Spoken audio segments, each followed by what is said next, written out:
What is up, everybody? It's Monday. DFS Army MLB pre-lock show. Rezzle and Tattoo coming at you. Just watched Spain score late to beat Portugal. And now we switch over to MLB talk discussion. I see a lot of lineups just came out. I have notifications up the ass on my phone, so I have to try to figure out which lineups are uglier than we expected. Tattoo, how are you doing today? Oh, not too bad. I'm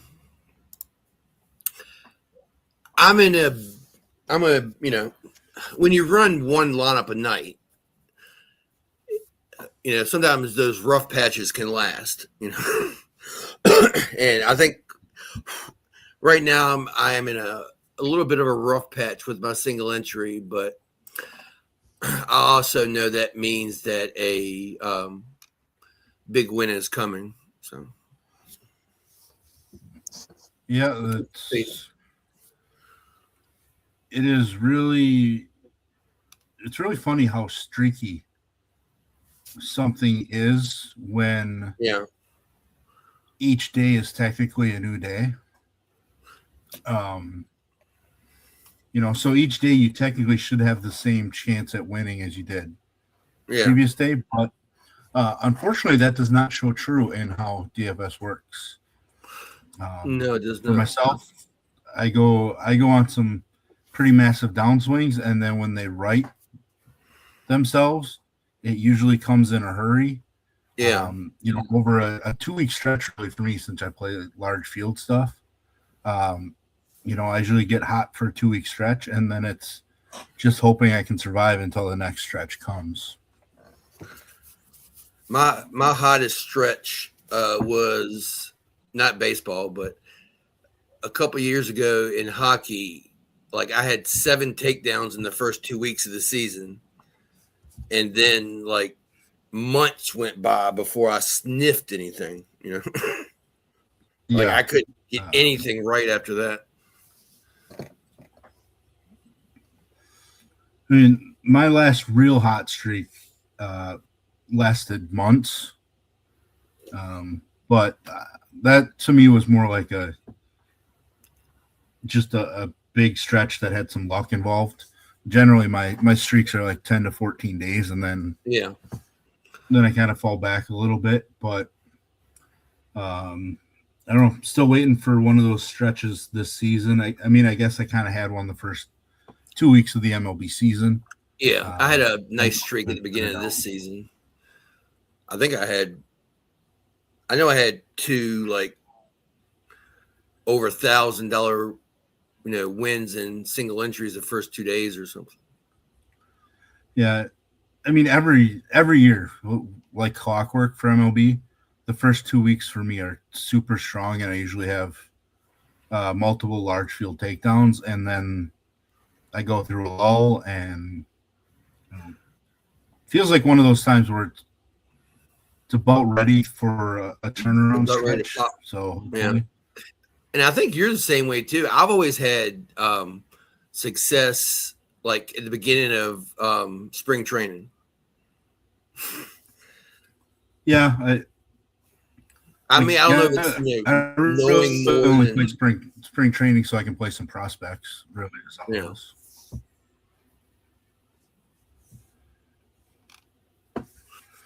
But we've had some shitty pitching slates, but this one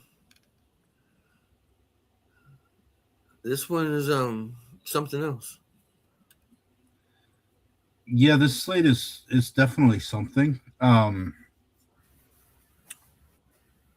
think there's viable options. I don't love them. We did kind of lose one of them. I think, I'm not sure what to do with Dustin May. They announced that he's going to be limited to 65 pitches. So I'm not sure my overall plan. I may just end up removing him and not dealing with it. But I also think 65 pitches from May is has a chance to be better than the fact that I'm playing Freddie Peralta and Walker Buehler tonight. Yeah. Because we are considering playing Ronaldo Lopez, who himself could see just 70 pitches too. Yeah. So I don't know. It's kind of gauging how you feel about some things tonight. Who's your number one guy on the board this evening?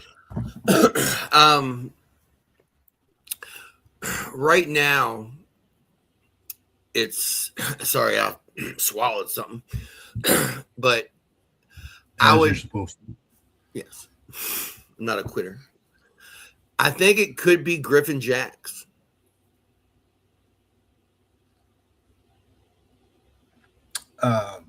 Yeah, for me, it's a coin flip between Griffin Jacks and Kevin Gausman. Kevin Gausman, I don't love him being on the road, but gets the elite ballpark. Yeah. Griffin Jacks, Griffin Jacks gets the second best recent numbers matchup on the slate. Landon Raup, I don't know if you looked at the Toronto offensive numbers recently, but Landon Raup actually gets the best recent trends matchup. But the Yankees offense is not far behind Toronto for being the worst on this slate over the last week to 10 days. Yeah. The Yankees' terrible recent offense is what put me super heavy on Joe Ryan yesterday and ended up putting a bunch of the DFS Army members on Joe Ryan, even though he was pitching in Yankee Stadium. The Yankees just struggling. So for me, Griffin Jacks, plus they let him go 6 innings for the first time. So that's a clear step forward. So, for me, it's using Griffin Jacks against the Yankees is probably 1A or 1B. I just love pitching in San Francisco so much that I think Gausman just makes a ton of sense. I am pretty surprised to see Cam Schlittler projected at 32+% owned on DK at 11K tonight against the Tampa Bay team that put up a bunch of runs last week. Don't get me wrong. I think Schlittler's just a spectacular GPP play, but I wouldn't be shocked to see him come in a bit lower owned than what we currently have him projected at. What are you doing with somebody like Eric Lauer?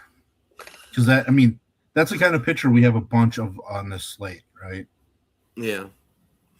He personally didn't make my my list. Right now, I have 5 pitchers, and I feel like I need to probably add someone for lineup sake. But I think I just automatically unchecked them.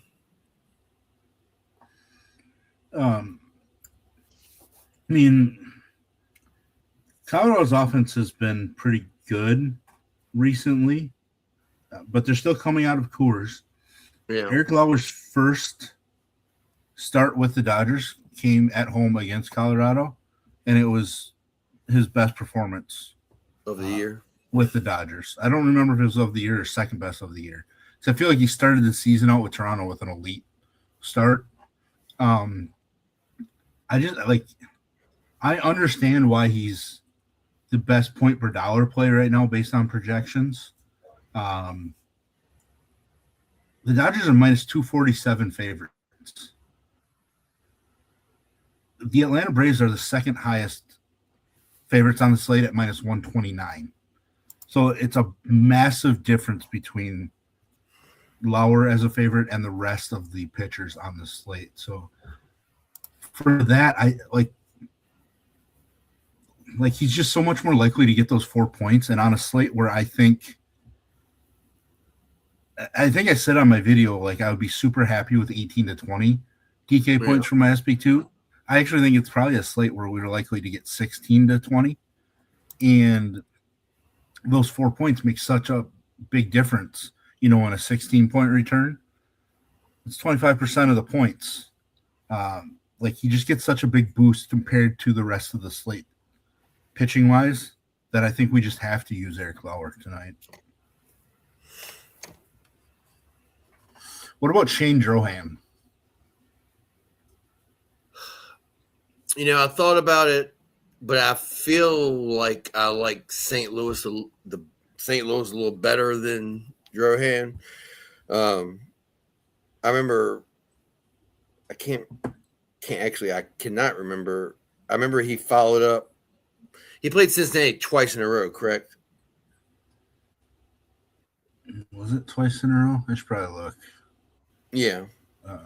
And he put up 15 and 18. 15 at Cincinnati. Yeah, and those were. That was when Cincinnati was striking a huge amount over that 10-day stretch or whatever. St. Louis doesn't really strike out that much. Yeah.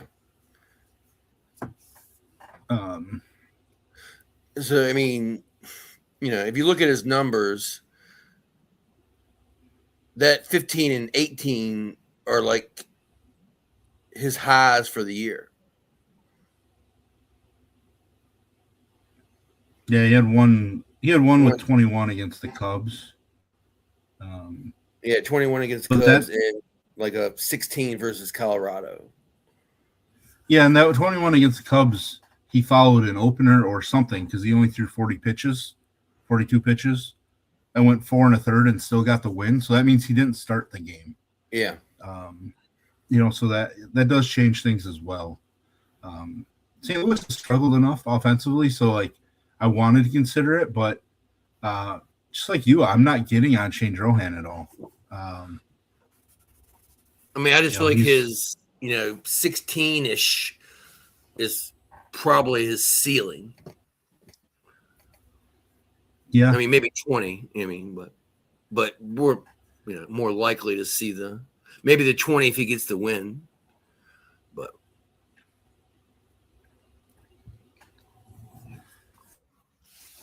yeah, it's tough. Because on one hand, like if I'm considering Freddie Peralta and how bad he's been, maybe I should be considering Shane Drohan.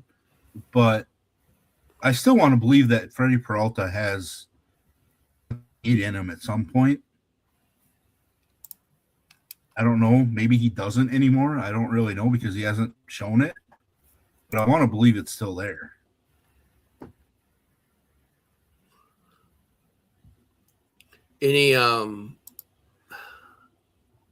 Any thoughts on like Mike Burrows? I'm not playing pitching in that game. Washington is my number one stat. Washington left-handed bats have been so good recently, and I'm pretty sure Burrows struggles with lefties. I don't remember his season numbers off the top of my head against left-handed batters, but I feel like he's not a reverse splits guy, and I think right-handers that struggle with lefties against Washington, it's just a bad matchup. Trying to bring it up. Yeah, he has an OPS of 961 to left-handed bats. 13 home runs allowed in 227 plate appearances. So that's one every 16-ish.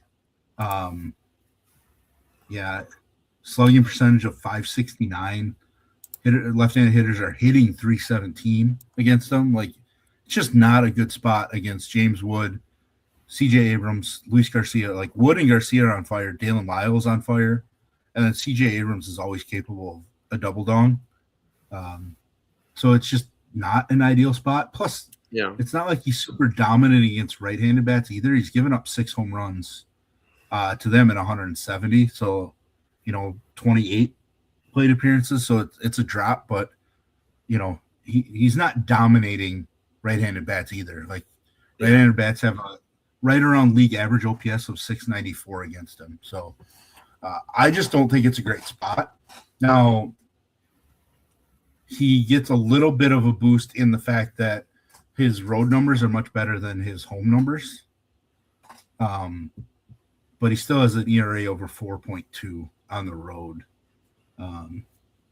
Just 31 strikeouts and 48 in the third road innings. It just, to me, feels like there's no upside in him, which means he probably goes like 5 shutout innings somehow.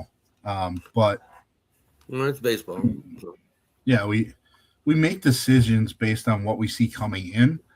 Sometimes we get them wrong, and sometimes we get them right. You kind of have to be willing to accept the return. You do all your work ahead of the slate, and then it's out of your hands. Yeah. I mean, and I've regurgitated this 8 million times, but we're depending on people who fail 70% of the time, and they're all-stars. Yeah, I mean, in today's baseball, it's fail closer to 75% of the time now. Yeah. From a hitter standpoint, and then from a pitching standpoint, like they're still failing as starting pitchers. Even the elite guys, are failing 20 to 30% of the time. Yeah. Right? 2 to 3 starts out of every 10, they kind of have struggles. If you're talking about like big returns from pitcher, well then, now they're only doing that, 20% of the time themselves, right? 60% of the time they're basically falling in an average range that's decent. Like it's not losing you GPPs, has a small chance to win you some, but most likely doesn't. Most of their starts fall in that range. Always talk about the range of outcomes, which is why expensive pitchers have higher ranges of outcomes than cheap pitchers. That's why I push the fact that you need to focus on pitching, because it's easier to get guaranteed points that way. I don't know. It's a gross pitching slate overall. Yeah, I was like, I trust good pitching over good hitting. Just unfortunately tonight we don't really have the good pitching. Yeah, which makes me normally think it might be a high offensive night. I don't know that it's going to be a high offense night either, though. It certainly could be. The Dodgers have an extreme total.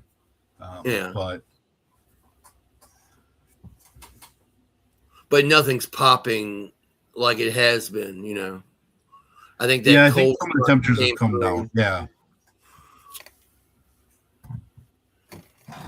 Yeah, I mean, I think it's still pretty hot here, but it's very humid here. Outdoor baseball going on in Wisconsin. I had a heartbreaking event happen yesterday when we had a storm come through. I got it's like a 6-foot by 10-foot American flag up a 20-foot pole, and it snapped in half. Mm-hmm. Well, then not in half, more towards the bottom, but I had to run out there, lighting the strike and trying to get the flag off the ground because I couldn't leave it laying in the yard. Yeah. You just can't do that. Right. Yeah, we didn't get as much rain the last few days that was said to happen, which is obviously nice for all the 4th of July festivities over the weekend. We ended up getting bombed last night about maybe 6 o'clock or so. The skies just opened and probably got an inch of rain. Mm-hmm.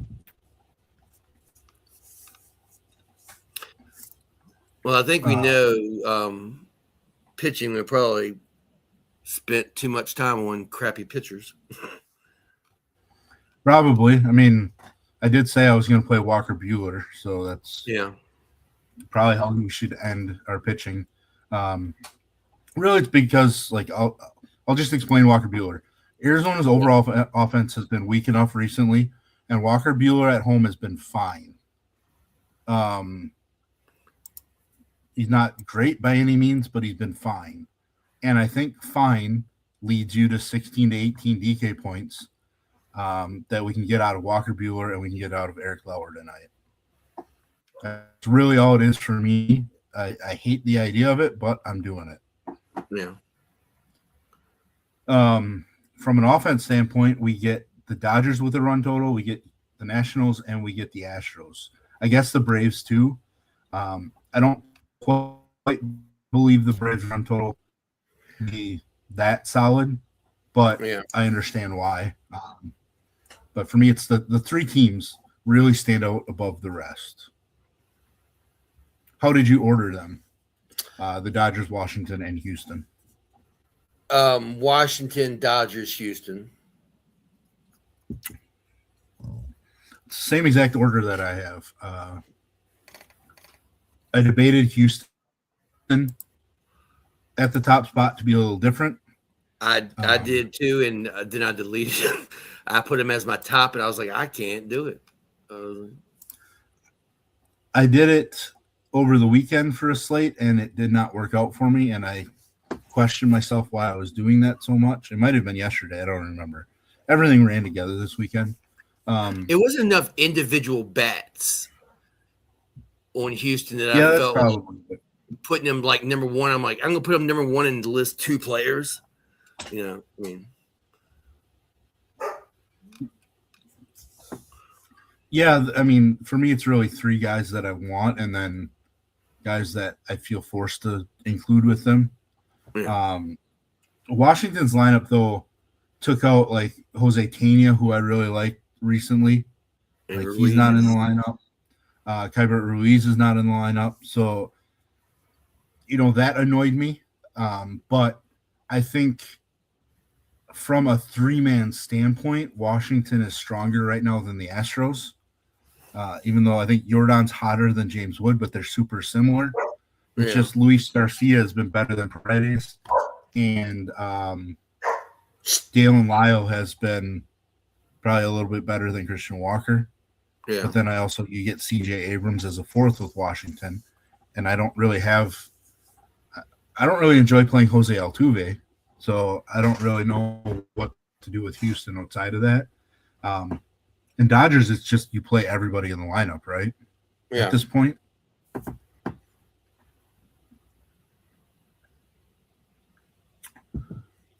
If you're not stacking one of those three teams, where are you going next? Probably Braves. And uncomfortably so. I think I went with Milwaukee, but it'd be right there. I'm going to look at my notes now. I guess I did go with Atlanta, but Milwaukee's tied with them in my rankings. Yeah. Milwaukee and Atlanta are right behind the top three for me. I think I like Milwaukee a little bit more now. Now that we could see an extended bullpen outing from St. Louis. Maybe I shouldn't, because then it kind of gives Dustin May a target for what he's doing. So he can kind of just let it go for 65 pitches. But I don't know that a sinker baller like Dustin May really wants to overexert himself, because that's usually when bad things happen. Pitches flatten out. People they used to talk about it all the time. Sinker ball pitchers, they wanted their arm to be a little bit tired. It brought on more movement. Now, obviously, Dustin May just throws 99 early anyways, but I think I like Milwaukee a little bit more now, but I have to look into St. Louis's bullpen too. Are you stacking either team in San Francisco tonight? No. Or at least interested in stacking either team? Not particularly. I don't think I listed either one of them in my stacks. I did list San Francisco as the last team of my top 12. There's only 14 teams playing, so whatever. But they were either last or second to last. Now that I think about it, Tampa Bay might have been last. But when Gausman does struggle, it's been on the road, and it can be with the home run ball. And Rafael Devers was was rolling before he went into Coors, so it's not like it's Coors related.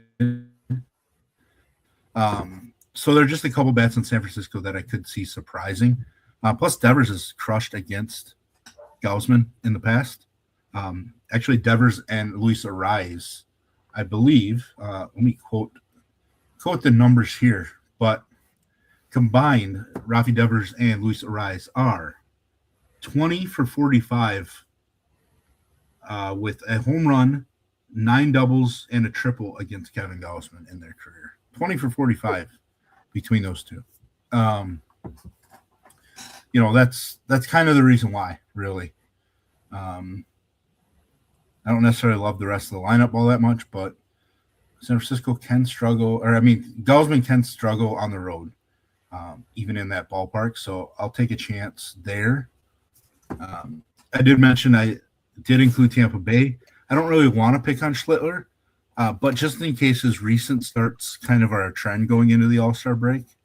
Yeah. Plus, Tampa Bay's just been hitting so many home runs thanks to Caminero, but also Cedric Mullins, Aranda. Just in case Tampa Bay stays hotter going into the All-Star break. We do see, starting pitchers go through streaks as well, right? Yeah. They usually they can back them up multiple starts in a row while they're trying to figure something out. Could be a mechanics issue. It just could be a dead arm. Woodruff's not dealing with a dead arm. I don't care what the explanation was when he left the game this weekend. That dude's hurt.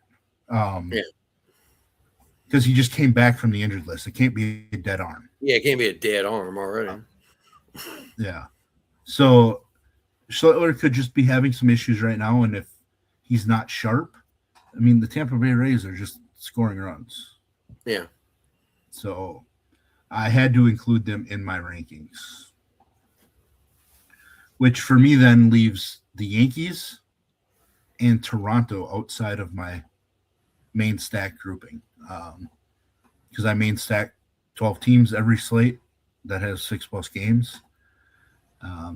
So I had to leave 2 teams out. The 2 teams that have struggled the most over the last week to week and a half are the New York Yankees and Toronto Blue Jays.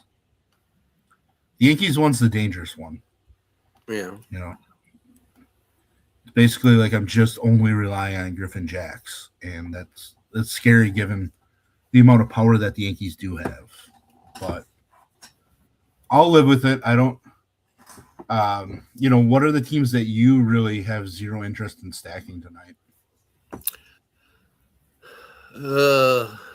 Zero interest. I didn't really get into the Yankees. I could be talking to a Rays mini stack. Toronto and the Giants, I just didn't get there. And I didn't list San Diego, but I noticed I only had 9 teams listed, so I think San Diego might, hop in there.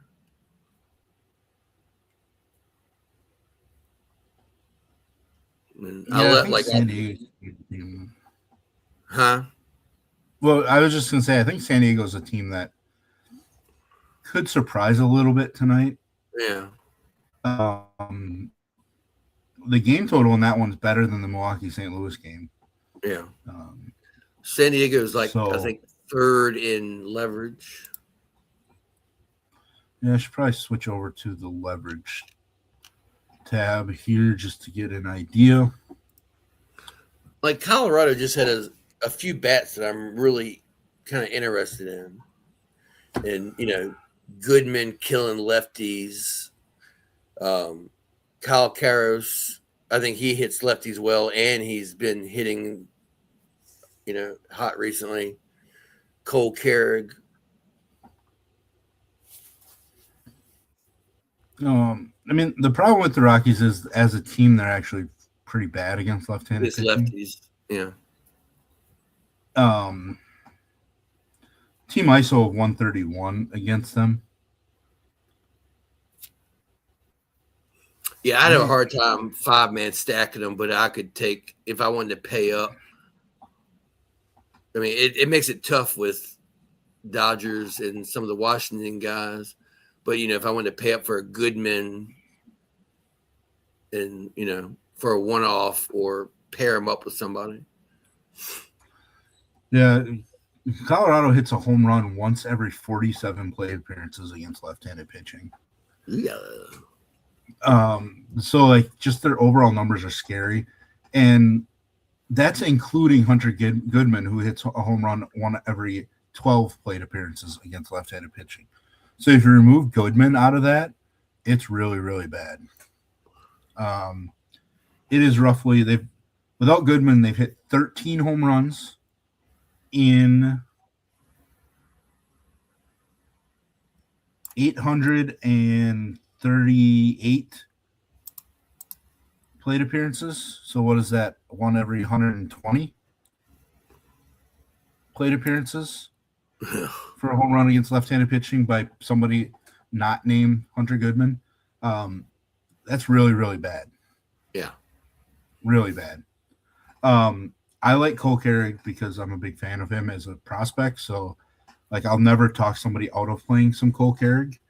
I will tell you that if you want to stack them against lefties, like, you can, because you're going to get a bunch of hits. Cole Carrick's hitting 294 against lefties. Jordan Beck, who's on the IL, but he was hitting 316. Jake McCarthy's hitting 386 against left-handed pitching. Kyle Karras is hitting 300 against lefties. Willie Castro's hitting 319 against lefties. Hunter Goodman's hitting 292 against lefties. So, like, they have batting average. They have no power. So, like, if the Colorado stack comes through, which I do have some interest in them because they did make my top 12, like, you're doing it from a volume standpoint in just hits. And the worry is, like, the Dodgers don't let it go long enough to give up a bunch of hits. Yeah. So, like, I think Colorado's probably an amazing 2 or 3 man stack. Probably 2-man stack. Yeah. Goodman and McCarthy right now seem like the way to stack them. But, yeah, I mean, Kyle Karras made my sheets. Willie Castro made my sheets. Cole Carrick did make my sheet, but it's just not an exciting roster at this point. I'm really shocked to see the New York Mets the 4th highest owned team on DraftKings. You might have to explain that one to me because I don't quite get it. Not sure I have a good explanation.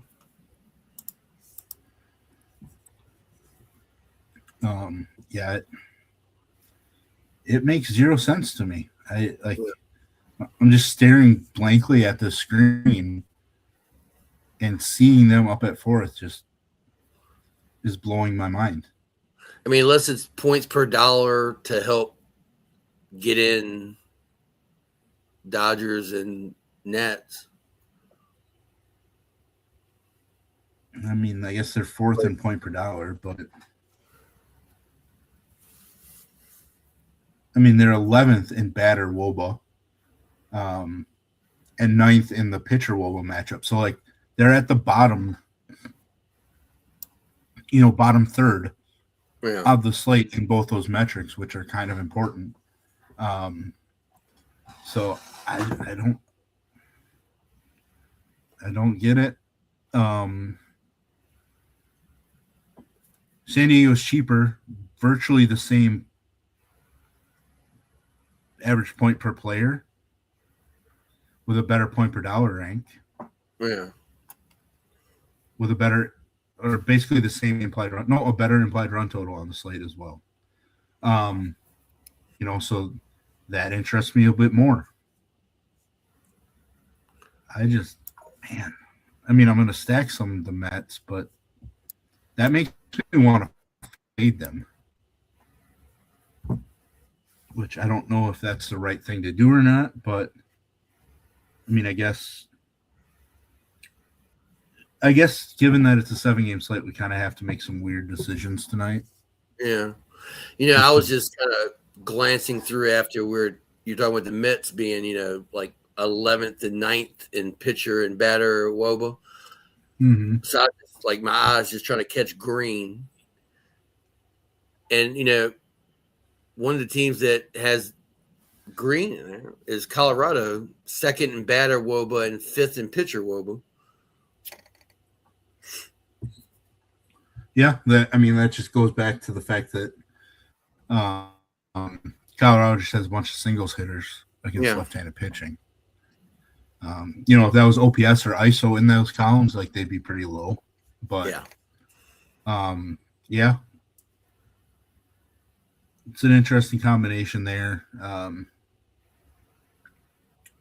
Houston being the highest owned, despite by my eyes, the Dodgers and Washington being better across the board on leverage stacks than them, probably plays into my favor, even though I was considering Houston at the top.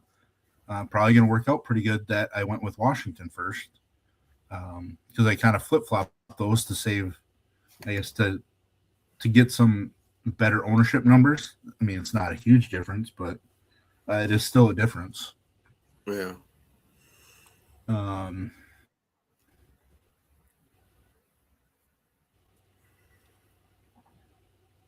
Yeah, I just think there's probably some leverage that's not showing up in the ranking numbers here by, stacking a little bit of Tampa Bay and San Francisco. Just because, like, Tampa Bay, as we mentioned, have been pretty hot offensively, and they're fourth best batter WOBA on the slate. It's just,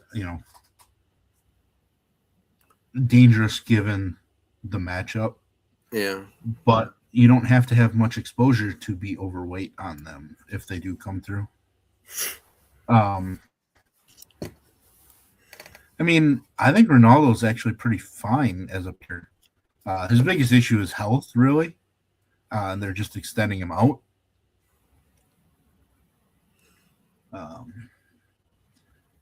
Like, if the Braves promised me 80 pitches out of Ronaldo Lopez tonight, I think he'd be, one of my top 5 highest owned on the slate. Just because ability-wise, he's had it. It was his injury last year, I think it was, his forearm stuff that really derailed what he looked like 2 years ago, if my timeline is correct. Yeah. So I actually think Ronaldo's a sharp option tonight. It's a volatile option because he really easily could throw 65 pitches again. And then it's just the same thing as Dustin May, despite Ronaldo having a better matchup than Dustin May. Yeah. I don't really know that I have a lot more to talk about when it comes to stacks. We're also up against Geek going live at 6 p.m. too. So. Well, plus the slate starts in 50 minutes too. Yeah. So, why don't we fire through our favorites at each position and get out of here, and that way Geek can go live. Catcher, it's Hunter Goodman. He's my favorite. Let's see, first baseman, love Luis Garcia, but I do like Matt Olson tonight. Second base, I think it's clearly Ketel Marte.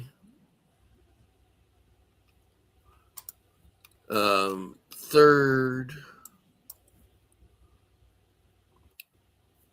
base, it's hard not to just say Junior, but I'll probably go with Max Muncy. Shortstop, probably Mookie, but there's plenty. Outfield, as always, it's plenty. I love Andy Pages. Just trying to hit some of the not major, ones we know. Michael Harris, I like tonight. And it keeps shifting on me. Nelson Velasquez, which always, if he's facing a lefty, I think he's worth a shot.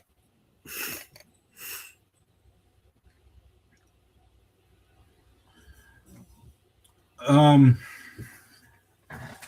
mean, for me, yeah, it's probably still Hunter Goodman, but I mean, catcher, I don't really love at all. No.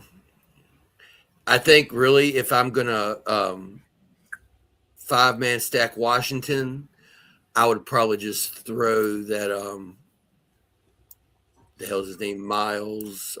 Drew Millis, yeah. Drew Millis. I think the same thinking with Houston is I'm just going to include Yainer Diaz. Yeah. If I remember correctly, he has a home run in his career off from Miles Mikolas. So it's probably Yainer Diaz if I'm not going with Hunter Goodman. First base, like far and away, it's Luis Garcia for me, like you mentioned. Rafael Devers at sub 2% with how he's swinging it. I will take Rafael Devers plus his history against Gaussman. Freeman has a lead history too. So. Yeah, it's not as strong. I mean, at second base, it's Luis Arraez for me because of his history. Or even though you can play him at second base or shortstop, Miguel Rojas for me. Just performs against left-handed pitching, has history against Kyle Freeland in his favor as well. So he's a cheap piece to a Dodger stack that I'm going to be super heavy on. Third base, I don't really know what to do. Like you just have to play J-Cam in some lineups. I'm not sold that Max Muncy's going to be in the lineup. Kind of depends on what Tommy Edman health-wise is. Yeah. Unfortunately, my favorite third baseman is the chalky one, and Isaac Paredes. We just eat chalk sometimes when we like it so much. Yeah. Shortstop, like I mentioned, I think Miguel Rojas just fits better at shortstop for me because I do like Arraez. I don't mind Terang over at second base either. But Miguel Rojas or one of the Washington guys, Abrams or Nasim Nunez. Nunez just steals a bunch of bases. Yeah. Doesn't get on base a ton, but when he does, he's just running. Outfield, Pajes was a good call. James Wood, obviously. Dale and Lyle, swinging it pretty well. Guy that I really like.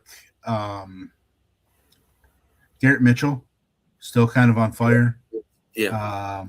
Gonna play him quite a bit. I do worry a little bit. I don't know how many lefty Lewis has in the bullpen, but that's obviously a worry with the Brewers. They do like to platoon guys somewhat, even though they have been allowing Mitchell and Jake Bowers to face more left-handed pitching recently. And Jake McCarthy, like, just keeps performing even against left-handed pitching. So he's probably one of those Rockies that gets overlooked tonight, even in Rocky stacks, or just paired with Hunter Goodman. So he's kind of the guy that I'm going to take some chances with. But yeah, it's kind of all we have tonight. We're going to be back tomorrow around the same time. One day the rest of the week, we probably will have a 3-man show. We'll have somebody be joining us for one of the shows, I do believe. Give us a little different angle at some of the things. Hopefully it's on a day where we can push it to an hour or so because we'll have 3 of us trying to talk. But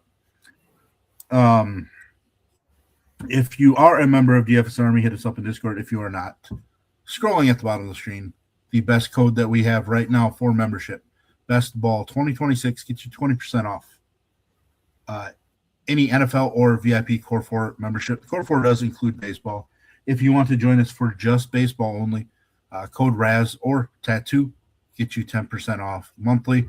The link for those are in the description. That's it. We got games starting in 45 minutes, roughly, and I think FanDuel starts at the same time. I didn't even look to see if they're the same slates. We're back tomorrow. Best of luck tonight, and we will see you in roughly 23 hours.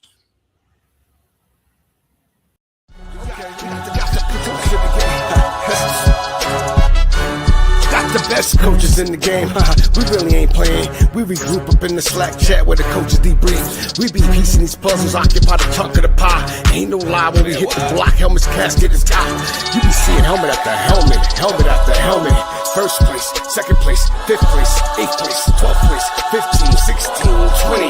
So many helmets, you got blurred vision. We got too many. Tick your check. Oh man, shit. They got us fucked up. Army, regroup. We pledge always to have that edge. We don't fire warning shots. Competition just dropped. We locked and loaded before lock. Whatever the time, do you even correlate? Being the best requires a willingness to outwork your competition. There's always someone smarter, faster, sharper, more naturally gifted.